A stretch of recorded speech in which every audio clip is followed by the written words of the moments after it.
Vous êtes nombreux à entendre le crédit bail, donc sans savoir les règles juridiques applicables au crédit bail et qu'est-ce que réellement le contrat de crédit bail. Cette vidéo s'adresse aux entreprises qui font aujourd'hui ce qu'on appelle la location, que ce soit la location vente ou bien la location des biens mobiliers ou immobiliers. Cette vidéo vous intéresse car c'est très important de le savoir parce que le crédit bail c'est récurrent, mais beaucoup d'entreprises, mais beaucoup de personnes physiques ou morales, que ce soit le commerçant qui sollicite un crédit bail, que ce soit l'entreprise qui fait le crédit bail, ignore les règlements juridiques applicables au crédit bail et qu'est-ce que réellement le crédit bail et quels sont les contenants dans un contrat de crédit bail.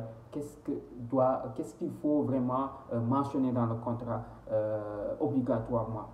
Cette vidéo doit vous intéresser. Écoutez-moi et regardez-moi jusqu'à la fin. Et n'oubliez pas surtout de vous abonner sur ma chaîne YouTube Assistance juridique digitale et de Chine.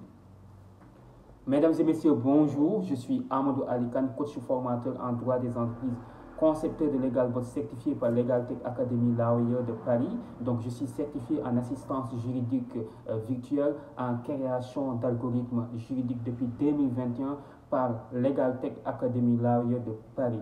De 2020 à nos jours, j'ai formé au minimum 200 entrepreneurs à créer, mais aussi à gérer les activités commerciales et entrepreneuriales avec moins de risques juridiques. Je continue toujours à former et à accompagner les entrepreneurs et commerçants à avoir une activité commerciale et entrepreneuriale rentable, mais surtout avec moins de risques juridiques. J'ai un package aujourd'hui de 500 000 francs avec vraiment un nombre illimité de prestations de services, que ce soit la consultance, rédaction des contrats, conseil juridique, un nombre illimité et un package annuel à 500 000 francs.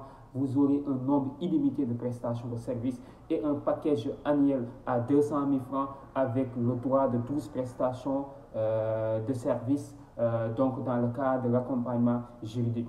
Voilà, de A à Z. Si vous êtes intéressé, n'hésitez pas à me contacter. Bon, on va sans plus tarder parler de crédit bail.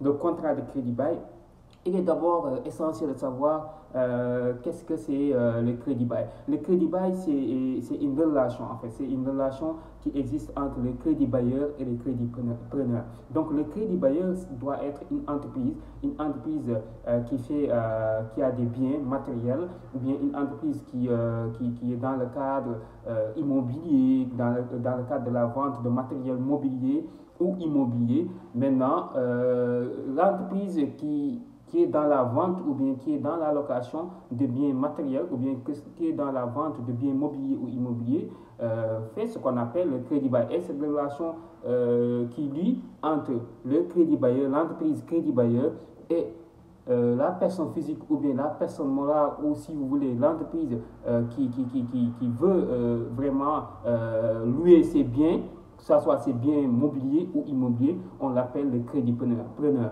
Donc c'est une relation entre le crédit bailleur et le crédit preneur. Le crédit bailleur, c'est celui qui donne en location le matériel, le bien mobilier ou immobilier. Le crédit preneur, c'est celui qui doit accepter ou bien c'est celui qui prend en fait en location le bien mobilier ou immobilier. Maintenant, ce qu'il faut savoir, c'est ce qu'on appelle en anglais le leasing. Donc le leasing, les Anglais appellent ça le leasing. Maintenant, ce qu'il faut savoir, il y a des éléments obligatoires dans le cadre d'un contrat de crédit bail. D'abord, il faut identifier l'entreprise crédit bailleur, l'entreprise qui doit louer le bien mobilier ou immobilier, donc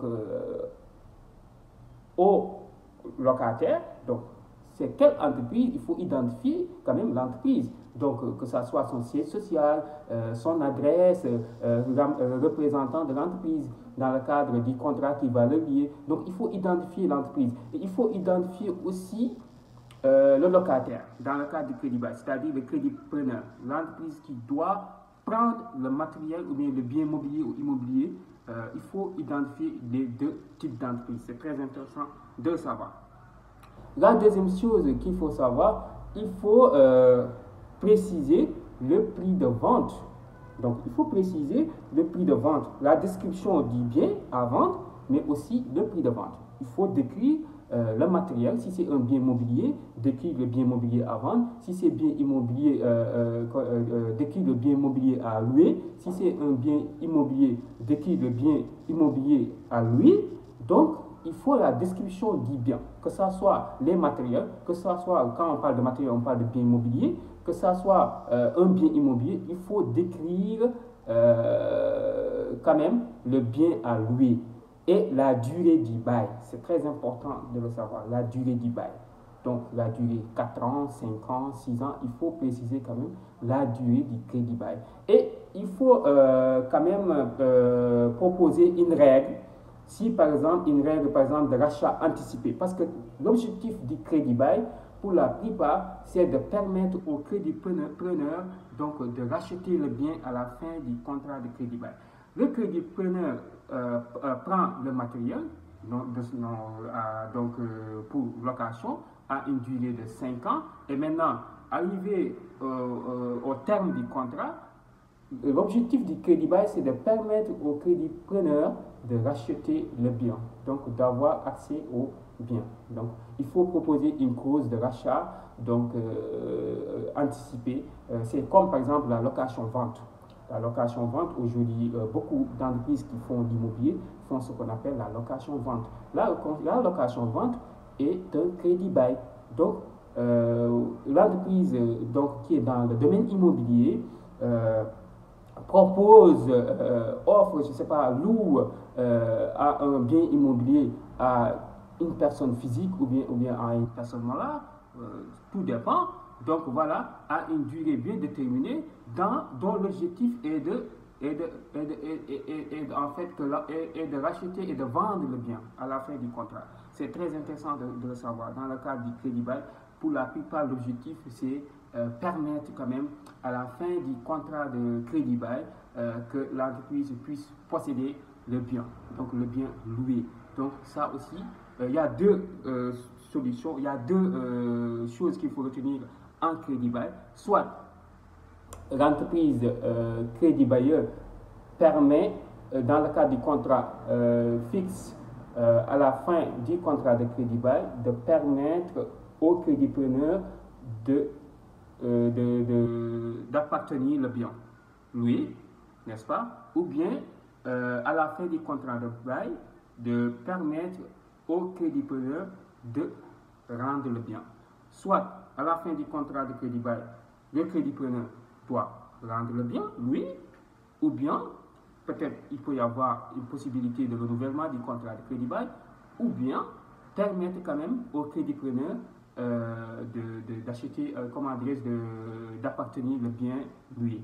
Donc tout ça, ça doit être fixé quand même dès le début dans le cadre du contrat de crédit bail. Mais sachez que le crédit bail, c'est une relation qui vit entre le crédit bailleur, qui est une entreprise qui est soit dans le domaine mobilier ou immobilier, qui accepte quand même de louer un bien mobilier ou immobilier à une personne physique ou morale, donc à une durée déterminée, mais l'objectif, c'est quand même de permettre à la personne physique ou morale, à la fin de crédit bail, de racheter le bien.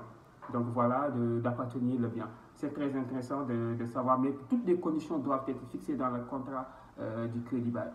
Pour toute information supplémentaire, n'hésitez pas à me contacter au 77 290 28 31 ou bien par mail assistance juridique digitale@gmail.com. Vous aurez tout conseil juridique par rapport au contrat, que ce soit les contrats de crédit bail, que ce soit les contrats commerciaux. Donc je fais de la consultance juridique régulièrement. N'hésitez pas à me contacter et je vous propose quand même le package annuel parce que c'est plus bénéfique et ça va vous permettre à bénéficier beaucoup de choses dans le cadre des conseils juridiques et de la consultance juridique. Merci, à la prochaine.